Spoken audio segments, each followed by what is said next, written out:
efeito E essa ia ser que é justamente, envolvente, professor, mas desculpa te interromper, essa ia ser justamente a próxima pergunta que eu ia fazer, né? Mas antes disso, essa questão da indicação política, ela é sempre sincronizada ali na metade do mandato, né?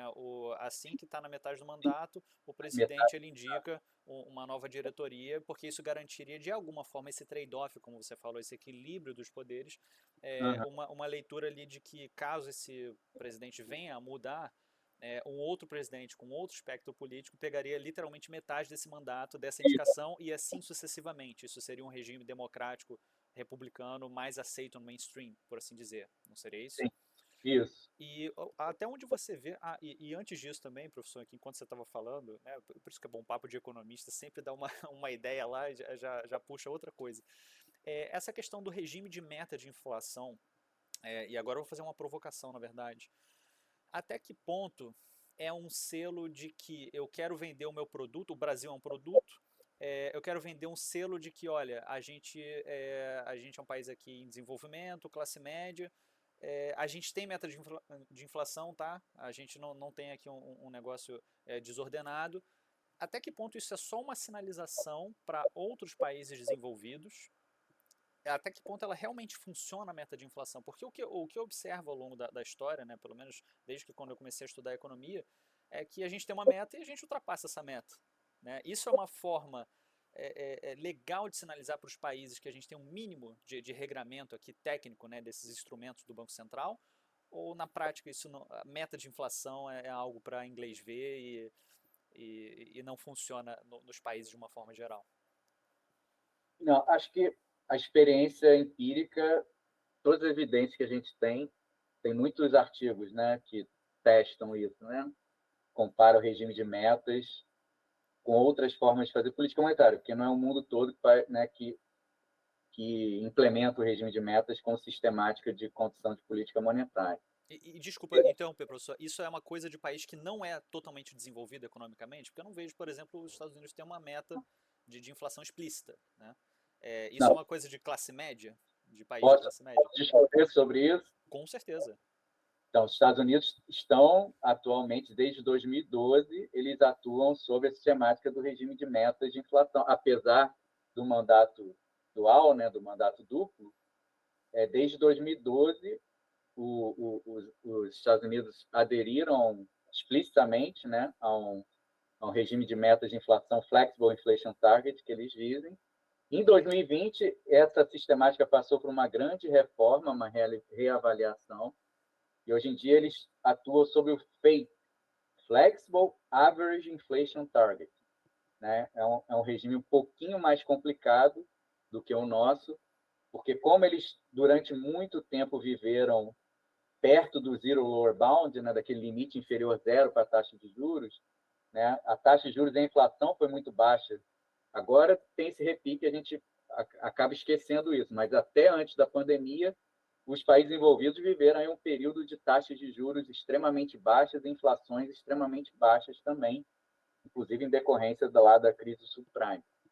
Então, em função disso, eles acharam melhor adotar esse FAIT, o Flexible Average, então de média, mas é uma média flexível, que é o seguinte: se como é que funciona esse sistema? Se a inflação, por exemplo, a inflação desse ano ficou abaixo da meta lá nos Estados Unidos, o que o Flexible Average permite? Que o Fed deixe a inflação ficar acima da meta durante um tempo nos períodos seguintes, em média, ela fique ali no centro da meta. Só que é um flexible. Por que tem um flexible average? Porque não é uma média, é um regime assimétrico. Se a inflação ficar abaixo, ele pode, no período seguinte, deixá-la acima até que a inflação na média fique ali no centro. Mas o contrário não é verdade. Se a inflação hoje ficar acima da meta, ele não deve deixá-la abaixo da meta nos períodos seguintes. Por que eles adotaram esse regime? Justamente por causa da inflação muito baixa e da taxa de juros muito baixa, né? Quando você já está com a taxa de juros muito baixa e a inflação é baixa, você tem um risco alto de cair no que a gente chama, não sei se o seu público conhece isso, o zero lower bound, né? O limite inferior zero para a taxa de juros, né? A taxa de juros nominal, a taxa básica, dificilmente você consegue mantê-la negativa, né? O mínimo que você consegue Os Estados Unidos, por exemplo, nunca tentaram fazer isso. Outros países já fizeram, mas o mínimo que você consegue na média é fazer a taxa de juros ficar zero, né? Então, quando você está muito perto, que era o caso, pelo menos antes da pandemia para os Estados Unidos, quando você está muito perto daquele limite, a política monetária vai perder força. Você só pode abaixar um pouquinho a taxa de juros.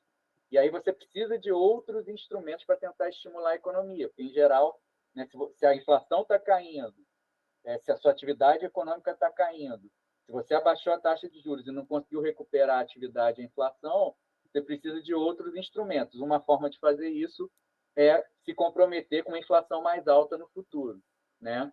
E aí você afeta as expectativas, isso afeta taxa de juro real, investimentos, isso pode ajudar a economia a se recuperar mais rápido. Então, hoje em dia, os Estados Unidos têm esse Flexible Average Inflation Targeting, que é o feito que, se eu não me engano, eles estão analisando se eles mantêm ou não essa sistemática esse ano.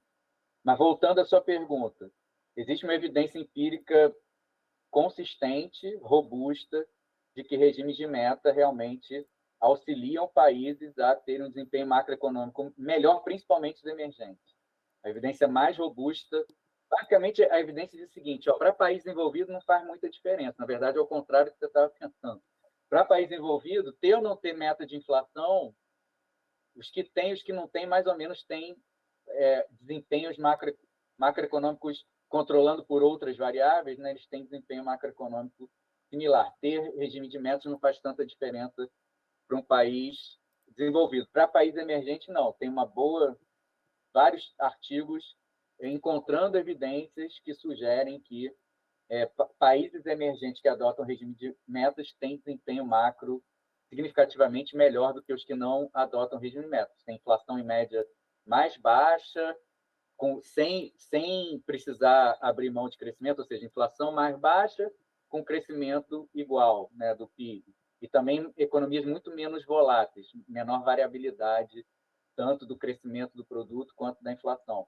Então, na minha opinião, assim, pela leitura que eu tenho da literatura sobre esse tema, não é para inglês ver, tá? O regime de metas. Aí eu não vou ficar discorrendo aqui por quê, mas porque controla a expectativa melhor, tem uma âncora, né, tem uma âncora nominal, né, aquilo que você está falando, por que a gente precisa, né, para demonstrar isso para o investidor estrangeiro? Não é só para o investidor estrangeiro, é para o público doméstico também, né?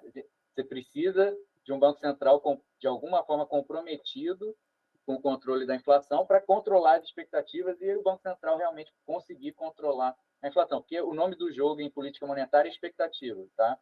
Expectativa é o que mais importa. Não estou falando que é a única coisa que importa, mas é o que mais importa para você conseguir controlar a inflação. E o método do regime de metas se mostrou razoavelmente eficaz em conseguir controlar as expectativas. Lógico, como você mesmo observou, é muito frequente a inflação ficar acima da meta no Brasil, em países emergentes geral, é verdade. Mas não tem uma tendência, se você olhar o gráfico, não tem uma tendência a ela ficar sempre acima da meta. Ela fica, depois volta na direção da meta, né, conforme a economia sofre choque, mas existe uma certa simetria que você tem razão. Ela tende a ficar mais acima da meta, ela tende a ficar acima da meta com mais frequência do que abaixo da meta. Isso é verdade. Mas ela sempre tende a retornar à meta, né?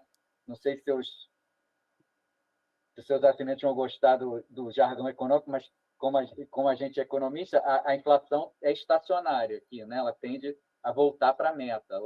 Depois que ela sobe, ela não tende a divergir para sempre.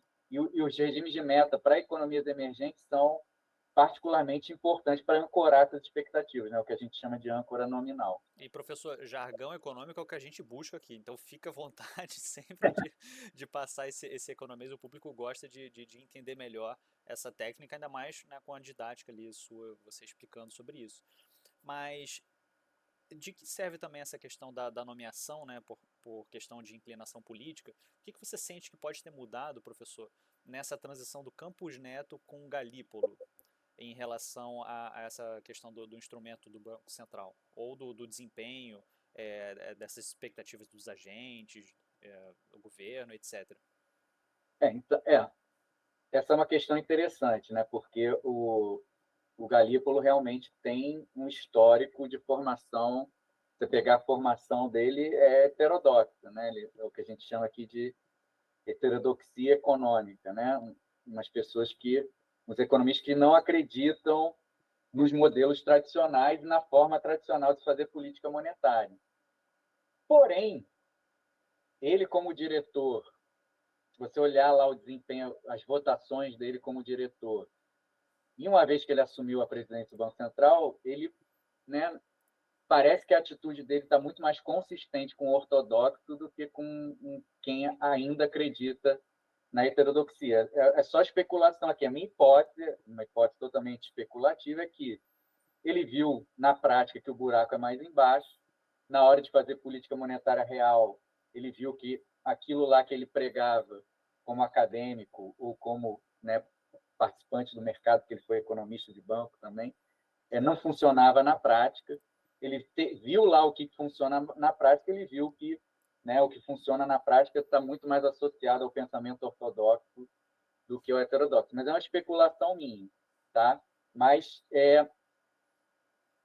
você tem razão, era um risco. Assim, quando ocorreu esse movimento, realmente era algo que, né, preocupava, porque e se o cara realmente quisesse testar essas teorias malucas aí, MMT, né, Modern Monetary Theory, essas coisas que vêm o mundo de cabeça para baixo, né? Imagina, né, se você colocar um presidente na diretoria do Banco Central que queira testar uma coisa dessa no mundo real, seria algo realmente preocupante. Mas eu acho, a minha leitura é que, por enquanto, ele não deu sinais de que vai seguir essa linha, né? Tanto que, né, a política monetária, depois que o Campos Neto saiu, o Galípolo assumiu, né? Ele aumentou a Selic várias vezes, está mantendo a Selic em 15% já há um tempo, e parece que está seguindo um manual ortodoxo de condução da política monetária, ainda bem. Mas o risco acho que existia. Quando o Lula colocou o Galípolo como diretor, né, como futuro presidente do Banco Central, realmente acho que o mercado ficou um pouco preocupado. Mas acho que acho que o risco não se materializou. Mas é verdade, o Galípolo é um cara potencialmente mais influenciável, eu acho, politicamente, potencialmente, do que o Campos Neto. Mas até o momento não me parece que ele tenha sido assim tão influenciado. Acho que ele está seguindo a política monetária, apesar de ter o potencial de ser influenciado.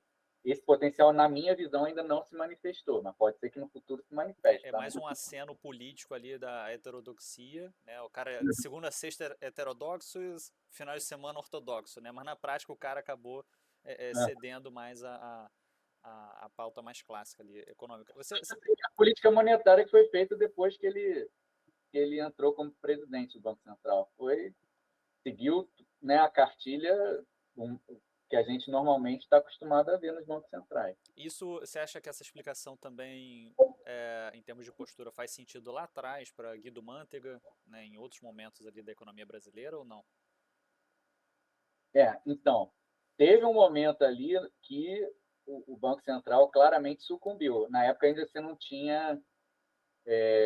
Por isso que o seu receio é fundamentado. Né?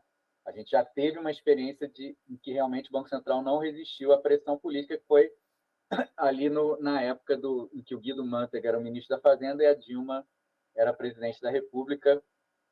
Isso começou, é difícil dizer exatamente quando começou esse cerco, né, de influência política à política monetária, mas, sei lá, 2011, 2012, até a Dilma sofreu o impeachment ali em 2016. Né, foi a época que o Alexandre Tombini era o presidente do Banco Central. Então, ali realmente, e tem artigos que encontram evidências de que durante esse período a política monetária mudou, né? Mudou para uma direção não usual, ou seja, evidência de que não usual em que sentido? Em dar menos peso para a inflação, mais peso para a produção, para emprego, né? Então, ou seja, mudou numa direção consistente com o Banco Central estar sucumbindo às pressões políticas ali daquele momento, Mais né? doves, menos roques. Mais doves, menos rock. Então, realmente, ao mesmo tempo, naquela época a gente ainda não tinha a independência formal, né? Você não tinha ainda a independência formal. Não sei se isso faria diferença ou não, tá? Mas naquela época a gente não tinha. Tinha E só